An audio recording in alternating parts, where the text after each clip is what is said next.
Before, gradients were something you apply, dragged, see result, redo.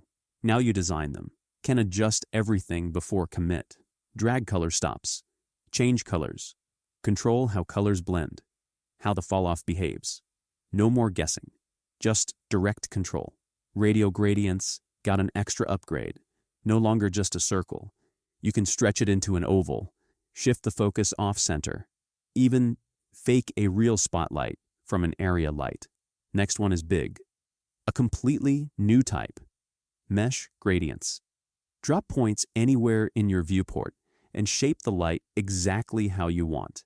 And if things feel too perfect, every gradient now supports noise. Subtle breakup, organic variation from soft imperfections to complex patterns. Don't know where to start? Hit Randomize. Instant ideas. Endless inspiration.